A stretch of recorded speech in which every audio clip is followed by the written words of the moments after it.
at 3 or 4 times over the course of, a month, I was ready to give up. Like, I was literally crying on the couch. It was awful. There was so much shit that was going on. Lost money.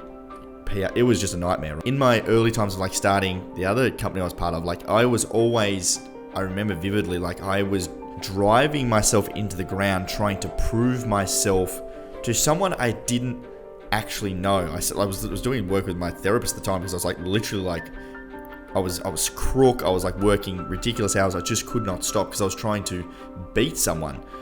And like we went so deep on this, it's like I did not know who that person was, and it turned out to be myself. I was trying to prove to myself. Welcome back to another episode of the Ben and Bergs Show. Today we have a personal growth episode on the entrepreneur's playbook in scaling up, what it takes to win, and lessons from founders. Bergs and I have now been in the startup space for a little while. This is my second sort of major startup. I've made every single mistake under the sun, and I'm starting to see some consistent winning strategies amongst everything. Now, this is not going to be completely tied to crypto. This is going to be just lessons learned, and by no means are we experts, but this is just a take from our last sort of 6 or 7 years building crypto startups, what we've seen work, what we've seen haven't worked, and at the end, as always, we're going to do our personal accountability updates. Bergs has been trying to dunk. We'll get a bit of an update on him. I've been hitting the gym, working on some focus stuff, which I'm going to touch on. But to start with, Bergs, how are you, dude? Mate, I'm amazing, and I've been going super hard at everything. So hard, you see my red eye, mate. So if you're watching the video and you're a bit squeamish, look away for 5 seconds. All right, check this out. Look at that, mate. Look at that. Fucked. So for those on the pod, my left eye, half of it is just bloodshot red. So this is subconjunctival hemorrhage. This is a burst blood vessel in your eye, and it looks menacing. Like I literally look like Kano from Mortal Kombat. And it's either like I look like the hardest man on the planet or the softest man who's been beaten up, depending on who you are and your outlook on me, right? And seriously, I woke up with this, man. Like I had like a bit of a scratch in my eye at night. I was just kind of rubbing my eyes, and I've been hitting the gym, so I'm super strong. Must just busted through it, mate. Get up in the morning and have a look, and I'm like, whoa, that looks menacing. I have them like every now and then, like maybe one a year, very small one, and this one is just like bang half my eye, and I'm like, oh no, I'm gonna go blind for sure. Go to the doctor, and he's like, don't worry, it's just like a bruise. You'll be fine in like 2 weeks. Get on with your life, mate. For the podcast listeners, it looks absolutely awful. I cannot look at it. He sent me a WhatsApp message. I had to like delete the photo because it was just ridiculous. It looks fucked.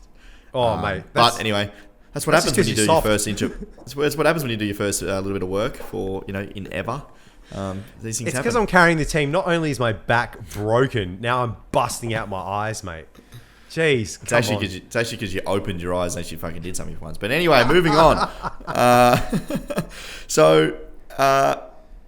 Bunch has happened over the last few weeks for us at Collective Shift. We're now, just for context, in year 2 and 4 months of Collective Shift. I worked at another crypto startup before this one, and we just wanted to work through some of the lessons because some of the stuff, we're starting to see some really amazing results of Collective Shift. And this is not about a puff piece episode. This is just starting to see some results. We wanted to share with you how we've sort of got to those results and why, and some of the common themes. Before we get into that though, just want to make a big shout out to all the new listeners to the Ben and Bergs podcast. We have doubled our listenership over the last 30 days. Huge. Our all-time high episode before this month was the Chris Judd interview. If you haven't checked that out, go and listen to that. That's a epic episode 22. And for context, the last 3 episodes, we've gotten the same amount of downloads in a row. So yeah, we've basically doubled our podcast downloads. Thank you so much for everyone for listening. We absolutely love what we're doing. We're about 6 months in. Our goal of this is to get to 100 episodes and make sure we're having fun. So if we stop having fun, it's all over. I'm sorry, but we're having fun. So it's going to continue. That's it. The train keeps moving, mate. I'm definitely having fun. Yeah, no, we're having fun. And if you're new to the podcast, we're talking about crypto, business, and personal growth. Bergs and I both basically co-owners of Collective Shift. We're a crypto research and education platform. We're a scale-up. We're venture-backed. And we're having a great time doing it. So anyway, enough of the nonsense. Let's get into it. Bergs, one of the core things I wanted to touch on that I've seen happens once you start getting some wins on the board is the idea of winners want to play with winners. Top talent wants to work with top talent. No one gave a flying fahoozer about us for the first 2 years. Actually, arguably probably got spat on in the early, time of Collective Shift. Like, I've got a lot of people that I could go back and look at that said we're never gonna be able to pull this off. We're a bunch of idiots. No idea what we're doing. Like, this has got no hope in hell. But it's funny how things turn once you start to get a few wins on the board. So recently we announced a partnership with the Australian Open. So we're supplying over 6,000 memberships to the NFTs. We recently raised 1.5 million in our seed round. Recently announced a partnership with VV, the largest mobile-first NFT marketplace, and a bunch of other stuff that's happened. That's not the point. The point is, since those things have come to light, the amount of inbound inquiries, Bergs, social media, leads, etc., has exploded. Yeah. Winners want to play with winners. It attracts more people, and it's tough to find those wins in the early days, I will admit. Like, the first couple of years is a grind. You're not going to have a lot of wins. A lot of last year I was fundraising. It was brutal. It was meeting with investors. Didn't have a lot going our way. The market was down. But I guess the point of all of this is you've just got to push through all that. We've faced a lot of our fair share of challenges, and there's a lot of bleak days where you wake up, you look at the business, you look at what needs to be done, and you just want to top yourself. I'm not going to lie. I know that's pretty brutal, but like it's all the emotions. Even this morning, like, a thing we were waiting on to happen happened, and we're like, yes, this is amazing, this is great. And then immediately, like, a piece of our tech fell over. So it's like all those highs just immediately disappear, and we have to go and deal with that. The wins last for about 30 seconds. Yeah, it's not only the ultra highs and ultra lows, like, they happen super quick as well. But, what I've learned and learned from other founders as well, and, in our previous business that I had, we started really accelerating after year 3. We basically flatlined for 3 years. And after the 3-year mark, magic started to happen. And I've heard it could be the 3-year mark, the 5-year mark, the 7-year mark, and the 10-year mark. Those times within a business are usually the times where shit really starts to get really exciting. We're coming up on 3 years, and I think we're starting to see some sparks. But it's been a grind for the first couple of years. But I guess the first point I wanted to make is, like, keep at it, keep grinding. If it's not working, keep at it. And, shit's not working in our business either. We're still figuring shit out. But if you just keep going at it, being consistent, getting some wins on the board, people want to work with winners, and it attracts customers, it attracts leads, it attracts more people that want to work with you. So just keep at it, get those wins on the board, and things will start to come. Absolutely. And all businesses suck in some areas, but when you own a business, at least you get to choose where you suck. And that's part of really, cutting to a strategy, niching down, and focusing on those specific areas. And the things you talked about before is building momentum and making it so they can't say no. There was so many no's, doors are slammed in your face. You get one win, you build on that, you keep grinding, you get another one. And that just starts a flywheel, a snowball that just starts to go. And it's to the point where people just cannot say no. Now, to build that momentum and get those wins on the board takes me to number 2, second point of the entrepreneur's playbook, and that is focus. I am a absolute stickler for the shiny object syndrome. I love a good shiny object. I love a new product. I love something shiny. I love a new adventure. And one of the things I picked up on my 2022 reflection was I spent a shitload of time following these shiny objects that never came to fruition. In the time, they sound like a great idea, and let's start this new product and launch this new thing. But usually it's just a waste of time. The thing that has been able to give us the most results, I think, is our relentless focus. And I've learned that in the past as well. Like, when you focus on one thing, some people can focus on multiple different things. I see some founders have like 3, 4, 7, 12 businesses, and that's like, amazing, wow. Incredible. Like, go for it. I'm certainly not that person. I cannot do that. If I start to split my focus, rather than one thing being done well, 2 things are being done average. And for me, I think what we've started to implement at Bergs over the last few months is like this super in-depth strategic focus before we do anything. We sit down and we map out exactly what our goals are, exactly what we need to achieve by when, and that's the number one thing we go for. And we just keep driving, and we niche down, and we are aiming to be the best crypto education and research firm for everyday people. That's what we want to be known as. That's what we want to be the best at. We don't want to become an exchange. We're not becoming a broker. We're not doing any of this other stuff. We're not becoming a wallet. We're not a service business. We're not an agency. We're not building sites. We're not advising. We're not consulting. We're not doing any of that. We are becoming the world's best crypto education and research platform for everyday people. And that is what we've been focusing on for a long time now. And it's hard as well to keep that focus, because people will come to you with an offer and you're a startup and you need revenue, and they'll say, hey, we're putting this money on the table. Would you like to do this? And you constantly have to ask yourself, is this taking me away from my primary goal? Like sometimes, yeah, you do have to take those opportunities because you need the money. But really, okay, I'm going to go do this. And let's say it's a kind of service agreement, or it's a piece of marketing or some content, or someone wants you to run a fund or help with an exchange, whatever it may be, that comes across your table. You have to weigh that up with, yes, you're getting money, but it's taking away from your primary goal. And when you look back, that 3 or 6 months you spent building that and working on it, was it actually worth doing? Or should you have spent that working on your primary goal and getting further down that track? And we went through that recently, Bergs, where we had a client come to us and basically wanted us to build a website. They wanted us to manage a project. They wanted us to integrate on their site. They wanted to do all these bunch of things. And, the money was there, but we decided that wasn't our core offering. That's not what we were trying to build. And it was going to take a lot of time away from our other resources. So we turned that down. We turned it into a product. We productized it and sold it more as a subscription-based SaaS offering rather than an agency model. And that was a really good decision upon reflection, Bergs, because we're not trying to build an agency. We're not trying to build a service business. We're trying to productize this to really scale. And, the money would have been nice. We still got sort of a good price on our product, not as much as what it would have been, but what we were able to do is save our time and invest that into the product to build for the future.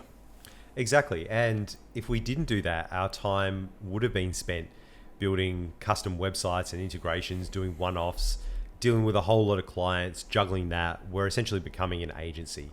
And that fundamentally changes the core focus of our business. Yeah, spot on.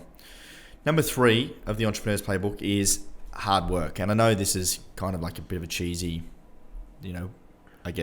idea, but I think it's really true. As an early stage startup, you are walking on glass. What's Elon Musk's quote? Running a startup is like basically smashing a piece of glass and eating it and walking on top of it at the same time. Amazing. Or staring into the abyss. I've always liked the jumping off a cliff and trying to assemble a plane on the way down. Yeah. And I think there's certainly a lot of people that work a lot more hours than probably what we do. But, I would say that what I found is that there is just a shitload of stuff you need to do as an early stage startup. And not all the time you're going to feel as though you want to work, and that's fine. Bloody oath, I take holidays and weekends, and it's good to ensure your rest and being efficient and productive. But when you're on, what I've really tried to work on myself is being as efficient and productive in the time that I'm on as humanly possible. And I wasn't good at that at the start, especially social media nowadays and posting on social media, you're always on your phone and checking it and whatever else. But if you really sit down and be self-aware and keep yourself accountable on what you're actually using or doing within those hours, you can get so much more of that. And I'm by no means perfect, but it's an area that I realized I was wasting a lot of time. And I think a lot of other people waste a shitload of time as well. Even I've just joined up at a co-working space and looking around man, not to sort of blow my own trumpet, but I'm the first one in and the last one out of this whole co-working space. And you sort of roll around sometimes, you're looking at people going the fuck are you actually doing? Yeah. You know what I mean? Yeah. And I don't mean to be wanky, but I just mean I think if you want to succeed, and again, we're nowhere near, where we want to get to, but if you want to build something of value and you need to start something from scratch, nothing's in your favor. Everything's against you. The world is against you. People don't believe in you. You don't have any money. You don't have any time. You've got no customers. You've got no product. The only way you're going to turn that around, in my experience, is just by fucking getting in there and working hard, and working harder than everyone else. Exactly. You have to put in the reps. You have to put in the effort. And this reminds me of Ronnie Coleman, where he's like, everybody want to be a bodybuilder, but nobody want to lift no heavy ass weights. Getting in the gym sucks. Lifting weights sucks. But if you want to be a bodybuilder, that's what you have to do day after day. You have to show up. You have to be consistent. You have to make a choice. Do you want to be average or do you want to win? That is the mentality that you have to have. And just you, by putting in those hours and what you said earlier, people are obsessed, and there's this kind of like productivity porn that's going around where it's like, I meditate for 3 minutes, then I go for a run, then I do this, then I do that, and I process my email for 30 minutes. And that's all horseshit, right? I need this app or I need that. Put all that to the side. You don't necessarily need to fit more into your day. What you need to do is focus on the things that are most important. You need to 80-20 everything. What is that 20% that's going to give you the 80% of the benefit? What is the most effective thing that you can work on? Start working on that, because you'll have such a wide berth for efficiency. Whereas if you're trying to do too many tasks, even though you're efficient and you're hammering through them, you're not going to get to your goal. So defining that goal and only working on activities that feed that goal and execute on it, you'll be so much more successful. Brilliant point, Bergs. That leads me into number 4 of the entrepreneur's playbook, is do something that you love. I think this is one we can all probably resonate with. I've been very lucky and grateful for my entrepreneurial business career. I've always tended to do stuff that I've loved doing. I was a semi-professional basketball referee for 7 years. Absolutely loved the first 6. Love Semi-professional. it. I was like basically doing enough for. But basically, it wasn't a national league, but it was the one below the national league. I say semi-professional because it wasn't my full-time job. I was doing other stuff, but it could have been. And the point being is, like, I loved the first 6 years, but the 7th year, I hated it. I was over it. I was done. I was burnt out, and it was so soul-destroying. I hated it. Yeah. Didn't want to be there, and it brings you down. What I love about what I'm doing now, like Collective Shift, I love crypto. I love helping people. I love building businesses. I love working with cool people. Like, everything I do, I love. And if I couldn't do what I was doing, I don't know what I'd be able to do. So I think working on shit that you love gets you through the tough times. I went through one of the hardest periods of my life when, Collective Shift was about 4 months old. I had some problems with my ex-business partner, and, at 3 or 4 times over the course of, a month, I was ready to give up. Like, I was literally crying on the couch. It was awful. There was so much shit that was going on, lost money. It was just a nightmare, right? But the thing that got me through was my love and passion for what I did and the people were able to help. And that was the only reason I got through. And if we gave up at that point, there'd be none of this. There'd be no Ben & Bergs, there'd be no Collective Shift. There's like so much stuff that's happened after that wouldn't have happened. So I think doing something that you love is going to get you through all those ups and downs. That's right. And that's something in normal work as well, but also in entrepreneurship especially. People see these kind of stories and they want to start a business or be an entrepreneur because they see the riches and they want to, have an outsized exit for the effort that they put in. But the reality of running a startup is when it's midnight and you're all by yourself and you're running out of money and you're going to have to fire people, no one wants to do this, first of all. And then what is the thing that's going to get you through? It's not going to be, hey, there might be money on the other end. That's not going to matter. It's going to be the vision you have and the goal you want to execute on, the change that you want to see in the world. Having that change and that being the most important thing for you to achieve will keep you going in those challenging times. Yeah, that's a great point, Bergs. So, number 5 is the reason why you're doing what you're doing. And this is a really deep question and something I think about a lot, and something I haven't really spoken about too much, but I was listening to a podcast recently about, there's 2 common traits of a successful founder. And usually the founder either has one of these 2 characteristic traits. One is they have a massive ego. They're the most confident guy or gal. They don't give a flying for who's. They're just like they're a purebred salesman, or they can just, they can win over any client. They just go out and just make it happen. Just oozing with confidence. The other one is where I fit in, I think. Hopefully I don't come off too arrogant. Is the other one is like proving yourself to someone else, or that inner competitive nature.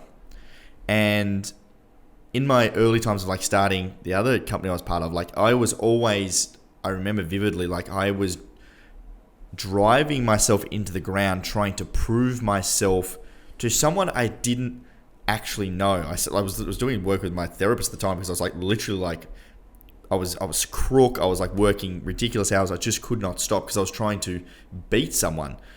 And like we went so deep on this, it's like I did not know who that person was, and it turned out to be myself. I was trying to prove to myself, yeah, man. I remember the time where it came up in my therapist session, and I actually had to take a moment. I felt like there was a hand going down my mouth and pulling out something that I'd never realized it was there before. And that was like I wanted to prove to myself that I can win. And that mixed with my sort of competitive nature is the fuel that I have. Now, whether that's good energy or bad energy, that's up for discussion. But like the thing that I think drives me the most is like, and I get these times, Bergs, and I'd like to hear your perspective. You know, we've had these moments before when I like, it's like a mix of motivation, anger, fire, like empathy, but just also like this like lion. Sometimes motivation comes inside of me sometimes where I just want to win so bad, and I get pretty aggressive in my mind. I'm just like, fuck everyone, like I'm going to win, like everyone else is going to lose. And I don't really think that, but like that's where it comes from, that inner fight to be like, no, I want to win so bad. That's what drives me. And again, whether or not it's good or bad energy is different, but like, you know, I'd love to hear your perspective on that, and if you also have where you think you fit in that camp. Oh yeah, I've massively got the same thing, mate. And it's like that whole underdog thing, right? Where people are against you, they're telling you you can't do it, and you're like, fuck you. Not only am I going to do this, I'm going to win, and I'm going to do it the best that's ever been done. So at my old job, when I worked at the hospital, that's exactly what we were about. And our whole team was like this. We were absolutely underdogs. We were super understaffed, and everyone's like, you know, you can't do that research, or you can't build that piece of tech, or you'll never be able to connect these things and integrate and then deploy it.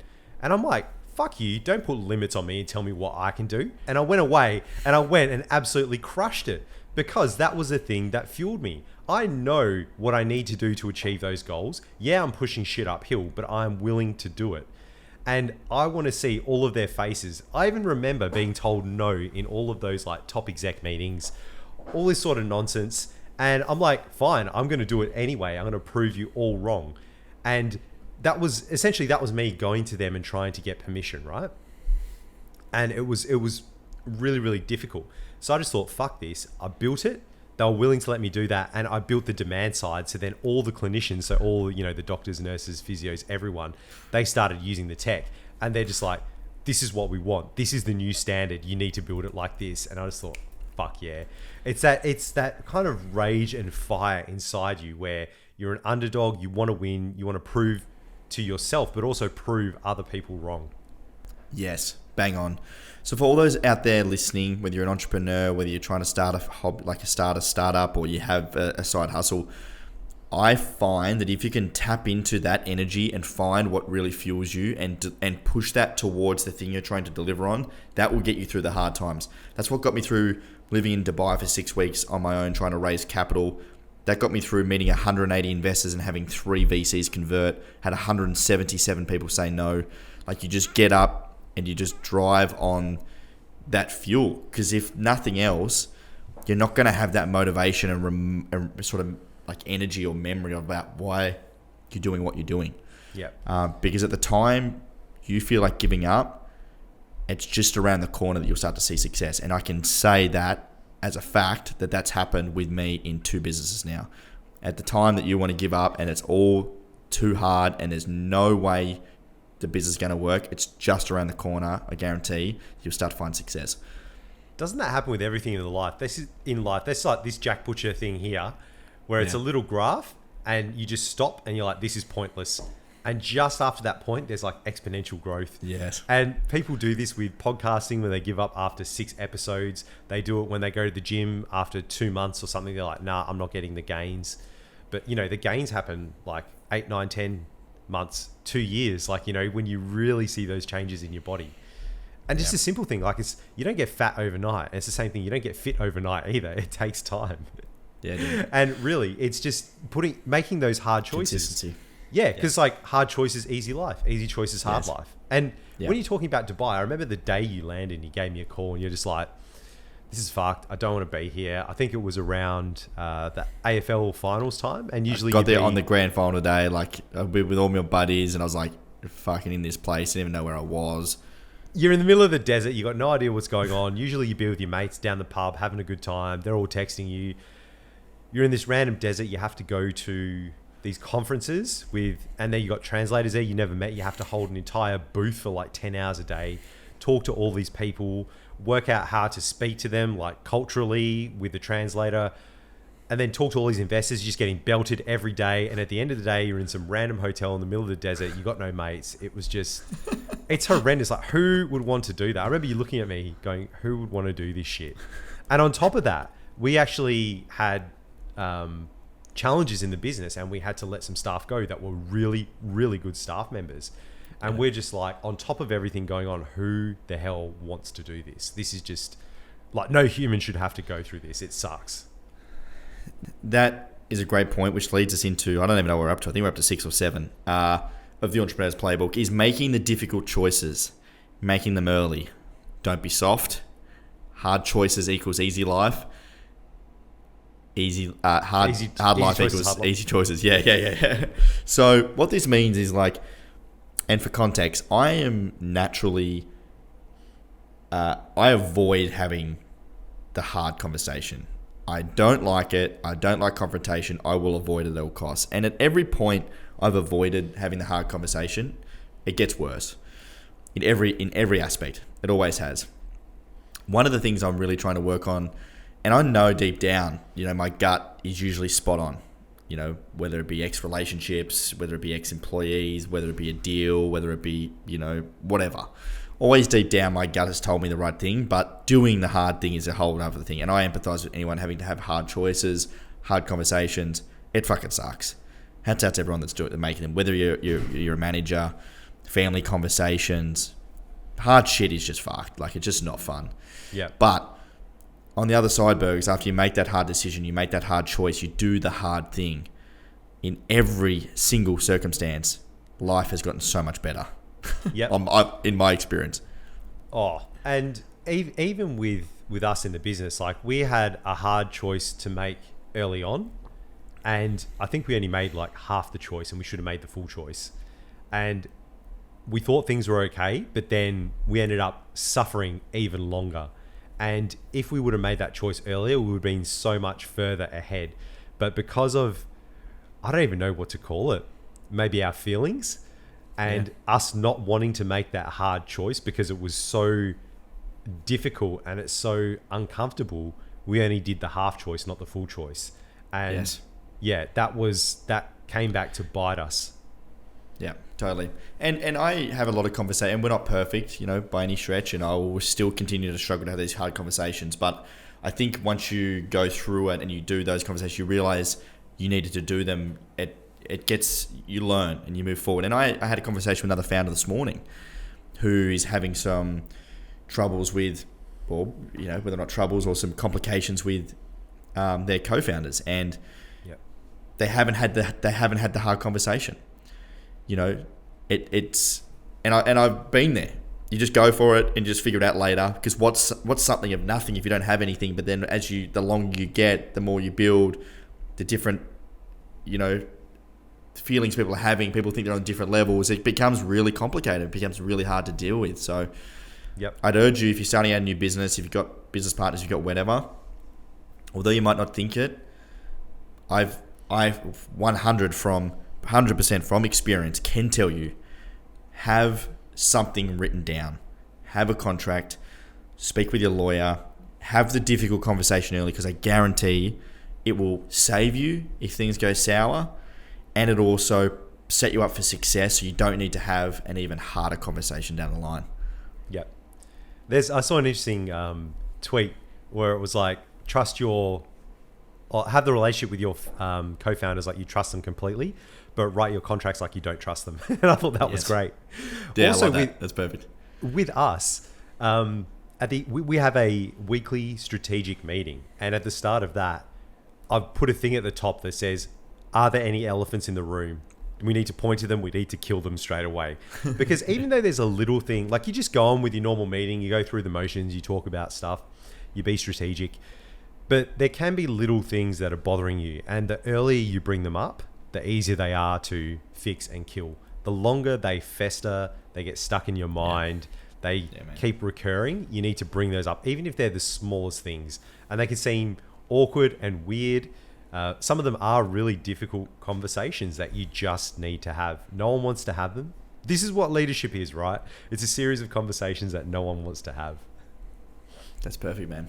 Yeah. Perfect. So last but not least, the last of the Entrepreneur's Playbook that we've put together, hopefully you've liked them so far, last but not least, is storytelling.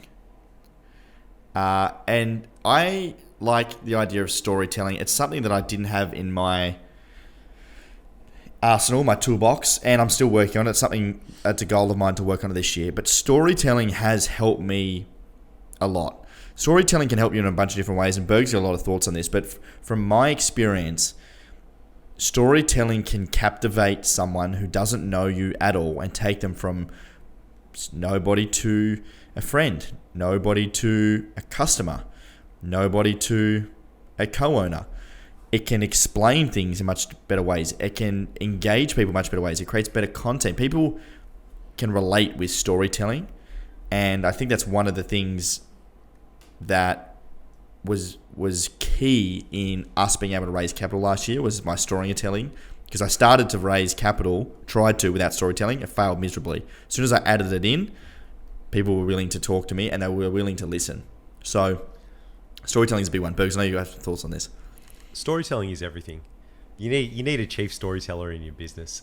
And this is just how humans connect. You think about back in the day, what would you do? Sit around a campfire and you tell stories. It's how you get to know people. It's how things are passed on through time. It's a fundamental human function. And you think about the pitch you were talking about. You go through, you do a pitch. Great. I've seen a million of them. But if you start talking about your history, your story, what fires you up, where you want to get to, it puts people in a completely different space.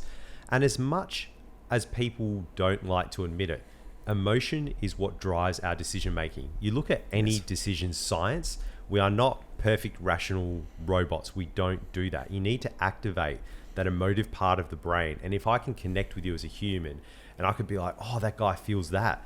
That's amazing. He must be like really getting after it. Oh, I've felt like that before. Now I understand you at a deeper level. And this is incredibly powerful. And I've had probably over a decade of one of the best storytellers, and this was Fiona Wood at my old job. So she's a plastic surgeon, invented spray-on skin, and even just being a woman, incredible. Like, she's the first female plastic surgeon in WA. You can't even imagine how incredibly hard that was. I remember the second female plastic surgeon where she was telling me a story, and she went to a conference, was presenting on this new thing. She'd just done her PhD. It was amazing. Audience is just filled with men. And then it comes to question time and hand went up. The first question was, what are you doing for dinner? Like, just the amount of like disrespect in that area. So you think about this, you have a woman in a male dominated area, and how do you succeed? Obviously she put in all the reps. She did everything. She was just crazy, but it was her storytelling ability and ability to connect with other humans. And when she would get to it, people were just absolutely captivated. Like, listening to her stories just about, you know, some things in her life or her surgical journey. But the main thing was where she wanted to get to in the future, like how we're going to use technology, science, AI, like just making this really like visceral future about how we can heal human beings. It was incredible. And just having even like sayings of like, you know, every intervention from the point of injury affects a scar worn for life, or the quality of the scar must be worth the pain of survival. Like, just those two things, like, people can see where they fit in with that vision. And then coupled with, you know, a talk about, like, she does motivational talks and about, you know, how to achieve greatness and just putting in the effort every day and what it actually takes. And that's actually self-selecting. Like, people want to be that. They want to be part of that team. They want to be high performers.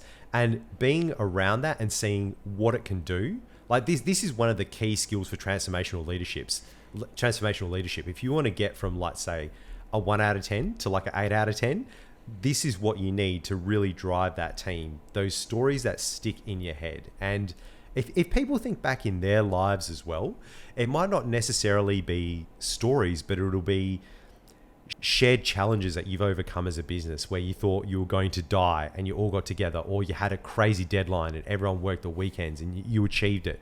And then you tell those stories, like you remember them. You're like, hey, remember that, like you face the next challenge. You're like, yeah, but remember that time we all banded together and we achieved this thing and it was just absolutely amazing. Remember how we felt? We can absolutely do that again. These are just those things that just drive performers and bond humans together. Storytelling is absolutely everything. Brilliant. So that's our entrepreneurial. Oh, hold on, mate. playbook. Hold on. Got a book, mate. So We got a book. Yeah, got a book. So this book is called Storyworthy by Matthew Dix. And I've only read about 30 or 40 pages in it, and it is cracking.